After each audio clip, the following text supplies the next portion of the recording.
아베의 명백한 오판임을 증명하다. 일본 불매 운동에 이어서 국내 모든 산업 국산화 박차 제대로 흐름 탔다. 이 두 가지 주제들에 대해서 한번 다뤄보겠습니다. 좋아요, 구독 한 번씩만 정중히 부탁드리고요.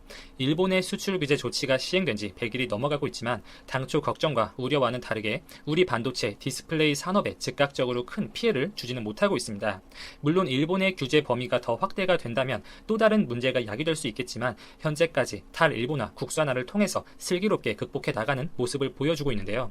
일본 제품 의존도가 높은 우리나라 기업들 입장에서 자, 여러분, 기업인들이 현재 상황에서 가장 두려워하는 것이 무엇일까요? 당연히 이익을 내지 못하는 것이겠죠. 그러나 단기적인 손해보다 더 무서울 수 있는 것이 바로 불확정성입니다. 예측, 계산이 되지 않는다는 것이죠. 물론 현재 일본의 상황을 고려해보면 예상보다 한국인들의 여행 불매 운동이 거세지고 있고 이 관광 산업이 통계 수치로도 증명이 될 만큼 명백히 타격을 보고 있습니다. 그리고 하반기 들어서 소비세 인상되면서 사실상 내수 침체가 심각해질 가능성이 아주 높기 때문에 여기서 일본이 한국을 더 몰아붙이기에는 분명히 힘든 상태입니다. 그러나 기업들 입장에서는 이번 사태를 통해서 일본이라는 잠재적 리스크, 불확정성에 대해서 확연히 인지가 된 것이고 그렇기 때문에 일본에 의존하는 소재들 중에서 바꿀 수 있는 것은 바꾸자라는 공통적인 공감대가 형성되고 있는 것이죠. 그 선두에는 디스플레이 업체들, LG 디스플레이, 삼성 디스플레이가 이미 불화소를 사실상 탈일본화했죠. 삼성전자 역시 부품, 소재 다변화를 위해서 계속해서 힘을 쏟고 있고 이번 규제의 직격탄을 맞은 삼성전자나 삼성 디스플레이뿐만 아니라 다른 삼성의 계열사들까지 탈일본화, 국산화의 기조는 이어지고 있습니다. 가령 삼성전기의 경우 반도체 연쇄 회로 기판 PCB라고 합니다. 이 PCB를 생산해서 삼성전자 측에 납품을 하고 있는데 PCB 회로에 들어가는 일본산 소재들을 이미 국산 다른 국가 기업들의 제품으로 교체하는 작업에 착수했습니다.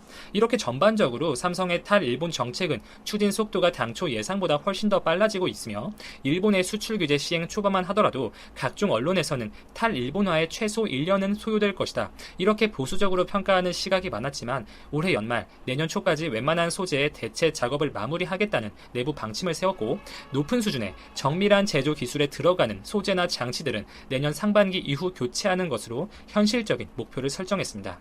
한 협력업체 엔지니어는 다음과 같은 인터뷰를 했어요.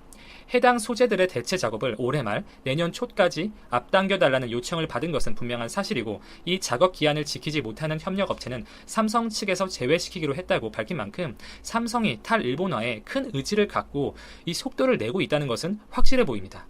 물론 완전한 탈일본화 당장은 어렵겠죠. 현재 일본의 의존도가 한 60에서 80% 수준이라고 가정을 한다면 물론 해당 부품이나 원료마다 다 다르겠죠. 그러나 최종적으로는 일본 의존도를 20에서 30% 정도로 낮춘다는 1차적인 목표를 가지고 잘 진행되어야겠습니다. 우리나라의 많은 산업 영역에서도 이 국산화 움직임은 가속화되고 있는데요. 그중 몇 개의 케이스를 좀 간략하게 소개해 드려볼까 합니다. 진영글로벌이라는 업체가 최근 LG전자와 협업해서 일본 업체가 독점해왔던 5G 안테나용 필름 소재를 대체할 수 있는 기술을 테스트 중에 있습니다. PCT 필름, 이 PCT 필름을 활용해서 5G에 사용되는 고주파용 안테나 전송선과 피복 소재를 제작하는 기술을 상용화시키기 위한 노력을 하고 있는데요. 기존의 LTE 스마트폰에서는 이 열가소성 수지에 레이저로 원하는 회로를 도안하고 금속을 도금하는 형태의 LDS 안테나나 이 폴리이미드 기반의 연성 인쇄 회로 기판 FPCB가 안테나에 사용이 되고 있었죠. 이 5G 이동통신과 고해상도 TV 등이 도입되면서 이 전자기기의 부품을 연결하는 FPCB 역시 고사양의 제품이 요구가 되고 있고 이 고속 전송용 제품들은 일본 업체들이 주로 공급을 해오고 있었습니다.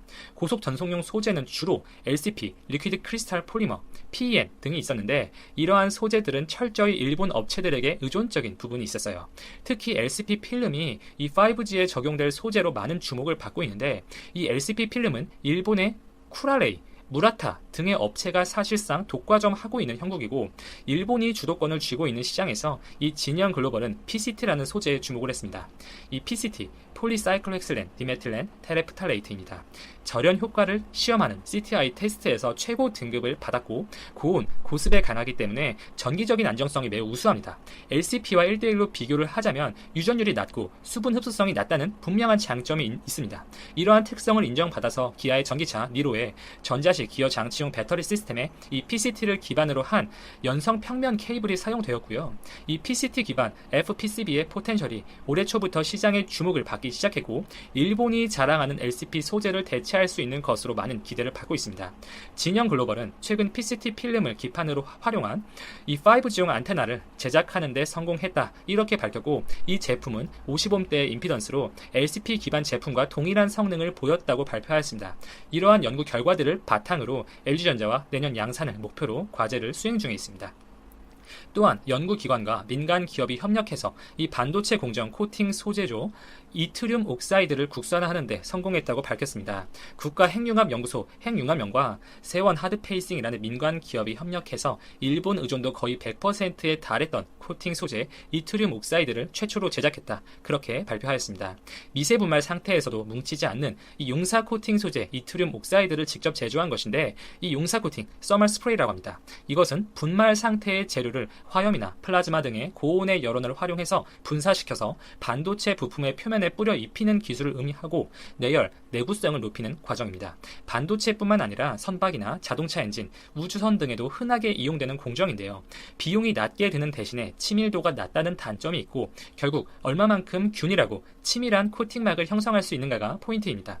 입자 크기가 작고 유동성이 높은 용사 분말을 사용할수록 균일한 코팅이 빠르게 코팅이 형성될 수가 있는데 입자 크기를 너무 작게 하면 분사 과정에서 이 입자들이 뭉치거나 엉겨붙는 문제가 생길 수가 있기 때문에 오히려 유동성이 낮아져서 균일한 코팅이 안 되는 문제가 있었습니다. 이번에 개발한 이트륨 옥사이드는 핵융합연에 플라즈마 기술을 적용하였는데 이 말씀드린 입자 크기가 작아졌을 때 생기는 뭉침, 엉겨붙음 등의 문제를 해결하기 위해 적용된 방법으로 보입니다.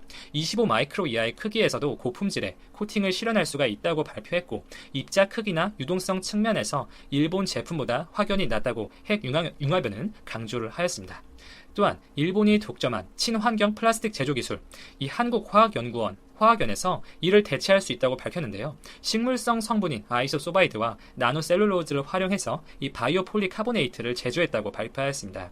이 바이오 폴리카보네이트는 기존의 폴리카보네이트, 이 비스페놀 A 환경 호르몬 이슈가 있었죠. 이 폴리카보네이트를 대체할 수 있는 소재로 많이 주목을 받고 있었습니다. 지금까지 바이오 폴리카보네이트의 상용화에 성공한 것은 이 전범 기업으로도 유명한 일본의 미쓰비시 케미컬이 유일했는데요.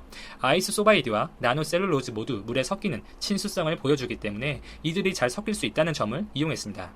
인장 강도는 93메가파스칼을 기록해서 일본 제품보다 우수한 성능을 보였고 더 나아가서 기존의 석유 계열 폴리카보네이트보다도 높은 결과값을 기록한 것이었습니다. 플라스틱 투명도를 나타내는 투과율 역시 90% 이상을 기록해서 전반적으로 좋은 데이터를 보여주었고 또 장기간 자외선에 노출이 되더라도 변색될 우려가 없다는 점에서 자동차 선루프나 스마트폰 같이 이 햇빛에 많이 노출되는 기기의 외장재에도 충분히 활용될 수 있을 것으로 보입니다. 이 해당 소재들의 경우에는 아직까지 인체에 크게 미치는 독성은 부작용은 없는 것으로 알려져 있기 때문에 안전성 측면에서도 추후에 큰 문제는 없을 것으로 보이고요. 이 해당 연구 결과는 그린 케미스트리라는 저널에 기재가 되었고 전반적으로 플라스틱에 대한 환경 문제가 커지는 시점에서 이러한 바이오 제품의 개발은 아주 좋은 소식이라고 볼 수가 있겠습니다. 추가적인 체계와 양산까지는 분명 시간이 소요되겠지만 이렇게 우리나라에서도 기초과학에 대한 많은 연구가 좋은 연구가 진행이 되고 있고 관심을 가질 필요가 있겠습니다. 많은 포텐셜 있는 기업들이 성장할 수 있는 재정적, 제도적인 지원이 필요할 것으로 생각되고 일본 불매만큼이나 모든 산업 영역에서 가속화되고 있는 국산화, 탈일본화에 주목해볼 필요가 있겠고 결국 장기적인 텀에서도 아베는 최악의 자충수를 두었다. 이렇게 평가하겠습니다.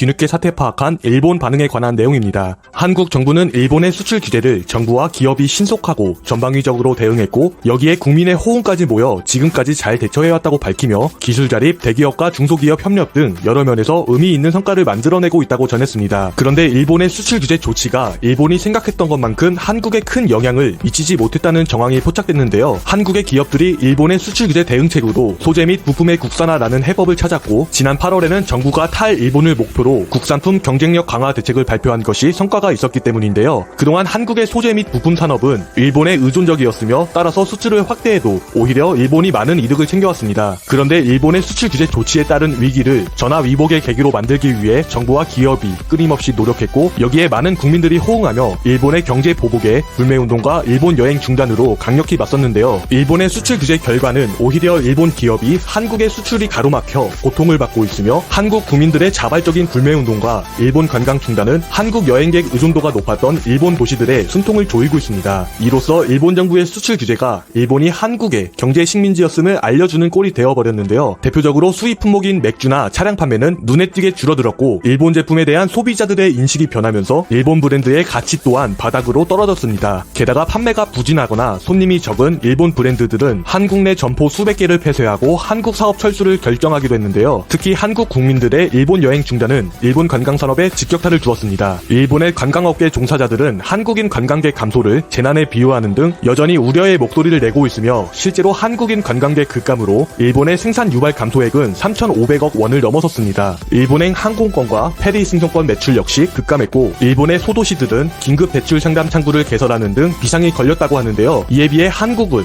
일본 여행 수요가 제주 여행 등 국내 소비로 전환되었고 방한 일본인 관광객 증가로 도소매, 숙박, 음식 등과 관련한 산업의 생산이 증가했습니다. 특히 일본인 관광객 중 높은 비중을 차지하는 20대는 3차 한류 세대로 SNS로 한국 여행을 자랑하는 등 주체적으로 한류 소비를 이끌고 있습니다. 일본 정부의 수출 규제는 일본 국민과 기업을 더욱 힘들게 하고 있으며 이쯤 되면 일본 수출 규제 조치는 아베의 오판이었다고 생각이 들 정도인데요. 그런데 아베는 여전히 한국의 한일 관계를 건전한 관계로 되돌리는 계기를 만들어라고 말하며 수출 규제 강도를 높이고 있습니다. 일본에서 한국으로 오는 돈의 움직임 모두가 아는데 아직도 본인만 모르고 있으며 아베 총리는 자신의 판단이 잘못되었다는 것을 인정할 용기가 부족해 보입니다.